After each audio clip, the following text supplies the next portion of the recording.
What's up, everyone? Brand the Mortgage Man here, and I've helped more than 10,000 home buyers over my 20-plus year career, putting me in the top 1% of loan originators nationwide. Today, I'm going to treat you like one of my own clients and walk you through each section of the loan estimate, explaining exactly what you should be looking for while reviewing it with or without your loan officer. All right, so when you get your loan estimate, which is going to be part of your disclosure package from your lender, once you officially go under contract for a home, you're going to want to look at all three pages in detail. Now I'm going to go through the sections with you. As I said, I'm going to point out what I think is most important, but of course you want to review it as a whole because the entirety is important, of course. So let's focus on this. So for one, you want to make sure that your name is accurate on the loan estimate. It should have your current address, but it should also have the address of the property that you're purchasing. Make sure that address matches the address that's on the purchase contract for the home you've agreed to buy. Make sure the sale price is the amount you agreed to pay for the property as listed on your purchase agreement. Up here in the right corner, make sure the loan term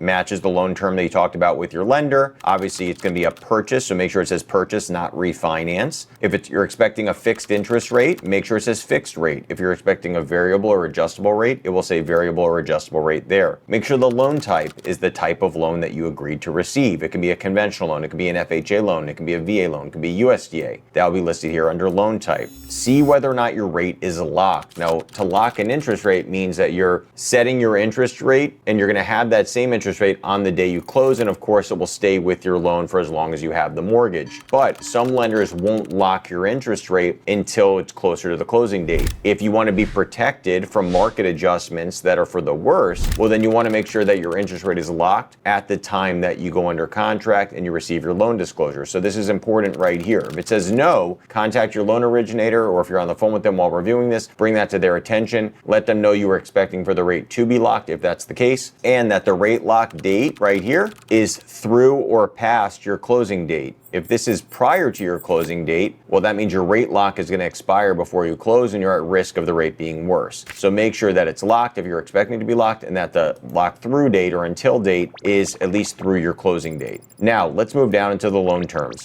So you want to make sure your loan amount is what you were anticipating. If you were planning to put down 10%, as it shows in this example, which is $18,000, your loan amount should equal 90% of the purchase price. Your interest rate, unfortunately, no longer 3.875, but in this example you can see here, make sure that this rate is the interest rate that you're anticipating, what you discussed with your lender. The figure here, monthly principal and interest, this should equal only the principal and interest portion of your mortgage payment. Now, you also want to see whether or not your loan has a prepayment penalty in this next box. A prepayment penalty would be a penalty that you, as the owner of the property, holder of the mortgage, need to pay if you were to pay that loan off within a specific period of time. Now, just to make you feel comfortable, conventional mortgages, FHA mortgages, and VA mortgages do not have prepayment penalties. So you should see no in this box if you're receiving one of those types of mortgages. The only types of loans that you really see with prepayment penalties nowadays are going to be loans for investment properties, such as DSCR loans, which are specifically used to buy an investment property using rent from that property. If you're interested in learning more about that, check out my video where I explain how DSCR loans work. But for this purpose, you should not see a prepayment penalty on the mortgage you're receiving if it's conventional VA or FHA. If it does say yes, make sure to address that with your lender. You should also see no for balloon payment. Balloon loans are very, very, very rare nowadays. A balloon note would mean that although you're paying a 30-year mortgage, the entire balance would be due in less than 30 years. Traditional mortgages nowadays are not balloons. Now, you have your projected payments. So because you're putting less in this example than 20% down, here it's 10%, you're required to pay mortgage insurances, which is why you see this box and this box for two separate payments, years 1 through 7, years 8 through 30. That's because in this scenario, and if you're in a similar scenario where you're putting less than 20% down on a conventional loan, you'll also see this. Your mortgage insurance falls off in this scenario after year 7, which is why the payment decreases years 8 through 30. But you'd want to look at this box. You want to see your principal and interest payment, which should match the principal and interest payment up here, as we already talked about. You're going to have mortgage insurance because you're required to pay that when you're putting less than 20% down on a conventional mortgage. And then you're going to have your escrow. Escrow are going to be things like taxes and homeowner's insurance on the property that you'll likely include in your monthly payments to make things easier for yourself. Just below that is your total payment, which is principal, interest, tax, and insurance. part of that insurance is the mortgage insurance. In this example is $1,050. Now you'll notice years 8 through 30, as I was mentioning, the payment decreases, and that's because this $82 for mortgage insurance no longer exists. So the payment decreases by that $82, resulting in the lower $968 payment for this example. Now this box gets to be confusing for a lot of people when they're reviewing this document. This $206, it does not get added on top of this figure or this figure. What this represents are strictly just the taxes and insurance. And if the property, where it says other here, maybe has a homeowners association fee required to be paid, that would be listed here as well. And under where it says in escrow, it would actually have the word no, because homeowners association fees or condo fees are never escrowed as part of the mortgage payment, but they are part of your housing expense. But what this box is supposed to represent is what just that portion of the housing payment is on its own. So like I said, it's not, you don't add this 206 on top of this 1,050 here. It's already included right here. Now, if there was an HOA fee as part of this, that you would add on top of the payment here. But in this case, there's no HOA fee, so you don't have to worry about doing that. Estimated closing costs will be broken down in detail on the second page. Estimated cash to close is a combination of your closing costs right here, along with the down payment as we already talked about. Now let's go to the second page. So box A are going to be any charges that come from the lender, right? Whether it's a bank, a mortgage broker, or a direct mortgage lender like ourselves. This is where we see those charges. So what you want to look at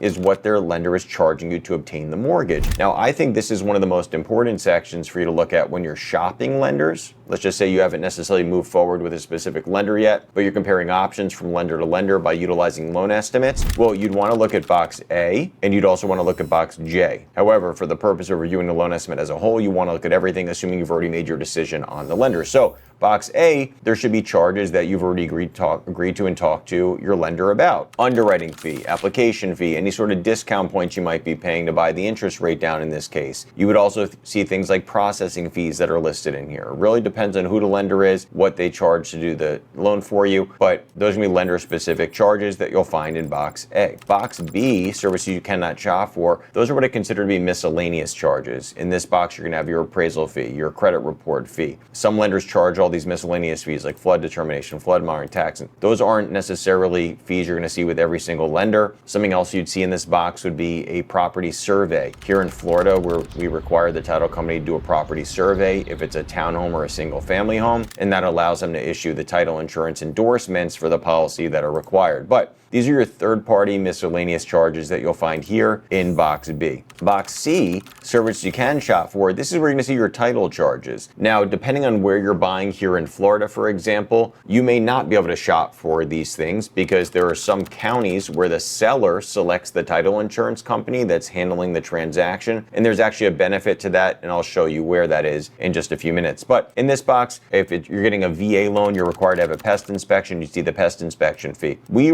actually list the survey fee in box B when we disclose to our clients. It can be listed in box C as well, as I mentioned before. But you're gonna have your title insurance, you're gonna have your title insurance endorsements that are required. You have to have title insurance anytime you obtain a mortgage. It protects the lender against any sort of encumbrances that were entitled prior to you taking ownership. You can have a title insurance policy for yourself as well. It's not mandatory, but you can see here in box H, it says title owner's policy optional. I always recommend getting that because when you get them issued simultaneously, meaning together at the same time, you're actually getting a discount on the secondary policy. So you save money, it's a one-time cost, it protects you for as long as you own the home. The lender policy would of course have to be reissued anytime you were to refinance in the future. Now, box D right here is a combination of A, B, and C added together. That's where you get $5,672. Now let's move up to this top right corner. Other costs, box E, taxes and government fees. Now, if you're looking in Florida, you're gonna have a lot more listed in this box. For example, you'll have a recording fee, which is to record a copy of the mortgage and the deed with the county and the state, right, to show that you are now the owner of the property. But these transfer taxes here in Florida, you're going to pay 0.55% of whatever your loan amount is. They're called your mortgage stamps and intangible tax, 0.55%. So even I paid that when I got a mortgage for my home. If you're buying a home from a builder or you're buying a home from a bank, meaning that it was a foreclosure and it's now bank owned, you're also going to pay transfer tax on the deed to the property, and that's another 0.7% of the sale price. However, on a traditional seller to buyer transaction where the seller is an individual selling you the home as the buyer, the seller actually covers that deed transfer tax. Next is box F, your prepaids. Prepaids means paid at the time of closing in advance of them actually being due. So for example, a prepaid item right here, interest. What that represents is interest on the new mortgage you're obtaining, covering from the day you're closing through the beginning of the following month or the last day of the month in which you're closing. And the reason you do that is because let's just say you were closing in mid-June 2024.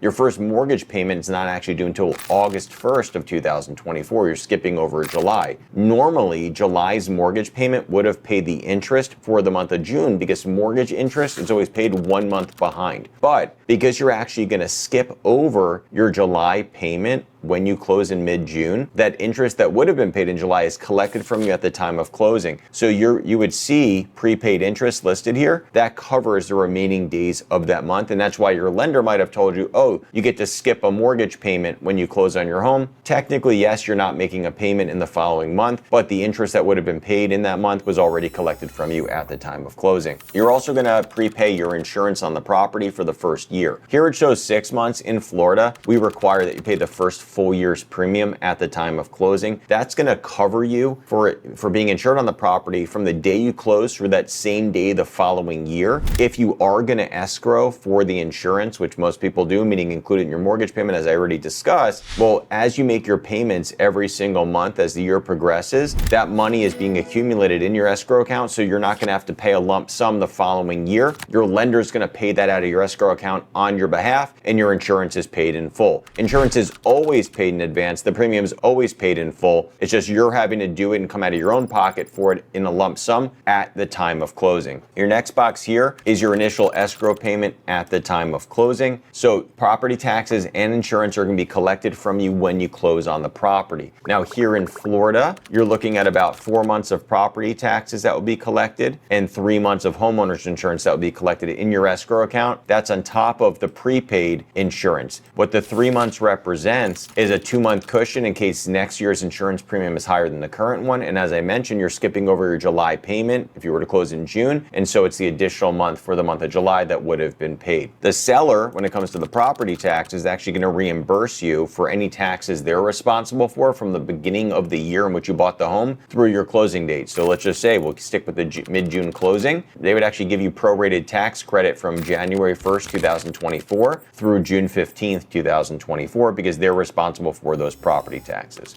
Back to box H, which we already jumped ahead earlier to look at this, but this is the owner's title policy. It protects you as the owner of the property for as long as you live in the property and occupy it as your primary residence. This is actually not required, but I said earlier, I do recommend getting it. I recommend it to all my clients because you're getting a discount on this policy when it's issued simultaneously with the lender policy that is required. And in some areas of Florida, for example, the seller pays for that title policy. So there's actually no reason at all for you not to take it. It's not costing you anything because the seller is paying for it. Now, right here, box I is a combination of E, F, G, and H added together. So all these boxes that we just went over together, if you add those together, you get box I. Now, box J, you're going to take box I, add it to box D, and you're going to get this total of 8,054 that you actually saw listed right here on the first page of the loan estimate, right? That's where that figure came from. And so you're going to take that figure, you're going to add it to your down payment on the property. In this case, it's $18,000. Those two together in this example is $26,054. But in this scenario here, the buyer's already given a $10,000 earnest money deposit. If you're already under contract, you may be aware of this. You gave some sort of deposit to the title company to hold. They're going to hold that through your closing date. It's applied toward a total funds needed. This is how it should show. Let's say that number was $10,000, as it is in this example. These two figures, $8,054 plus $18,000, as we said, is $26,054. You subtract the $10,000 that was already given, it leaves $16,054 that's needed at the time of closing. So that's where that figure comes from.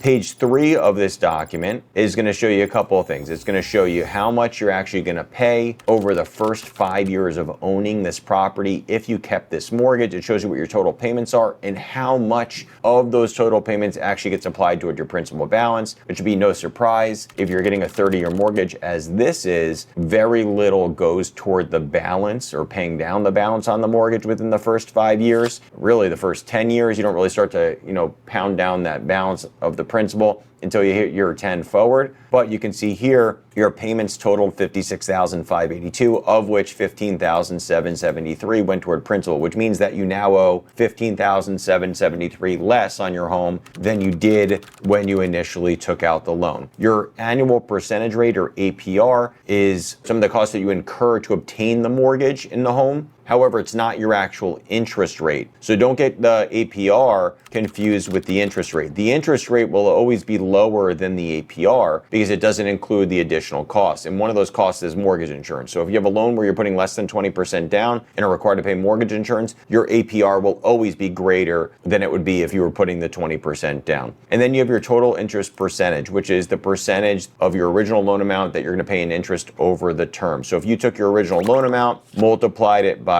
this percentage right here, will give you the total dollar amount that you're going to pay over the 30 years by taking out this mortgage, if you were to keep it, of course. Now, you're going to have it tells you here you have to have an appraisal done to determine whether or not the amount you're paying for the property is equal to what the value of the property is, which is how your loan amount's determined. A lender will never lend based on the lower of the two figures, the higher of the two figures. Lenders always lend on the lower of the two figures, meaning that if the property appraises for less than your contract price and you're willing to pay more than the appraised value, well, the lender is going to base their percentage that you can borrow off of the appraised value in that case, which is lower, just for this example. Assumption is a common topic nowadays. An assumable mortgage means it's a mortgage that someone can take over from you at some point in the near future, or far out in the future, maybe. Conventional loans are rarely, if ever, assumable. In this case, this is not an assumable mortgage. VA loans tend to be assumable, but if you're getting a conventional loan, it's likely going to say it's not assumable, and you typically can't ask your lender to give you an assumable mortgage. It's not something they really control in most cases. Let you know you need to have homeowners insurance on the property. As long as you have a mortgage on the home, you have to have homeowners insurance, which is the same as hazard insurance. It lets you know that if you make your payments late, meaning after day 15, you'll be imposed with a penalty, typically 5% of your loan amount. You'll have to pay that as a penalty for paying after the 15th of the month. You're not considered late for credit purposes until you've rolled into the following month. So 30 days late is what's considered for a late for credit purposes. Refinancing, depending on whether or not you can qualify for a refinance in the future, a refinance would mean that you're going to pay off this mortgage with a new mortgage, typically because you're able to get a lower interest rate, or you want to shorten the term, or maybe you want to use some of the equity that you've gained in your property over time to pay off other debts that you might have. And then servicing of the loan. It's very, very common that mortgage servicing is transferred from lender to lender. It does not impact the terms of your loan in any way, but expect that the servicing of your loan, meaning who you have to make your payments to every single month, will likely not be the same on the day of closing that it will be a year or 2 years down the line. So it's important to understand that what you're reviewing and signing when you receive a mortgage disclosures from your lender. And I hope that this video provided you with the knowledge needed to feel confident asking them questions about their estimate and help you make educated decisions during the home buying journey. If you find this information helpful, make sure to subscribe to my channel so you can continue educating yourself on real estate and mortgages, and make sure to leave a comment below if you have questions about your own scenario. I reply to 100% of the comments left on my videos.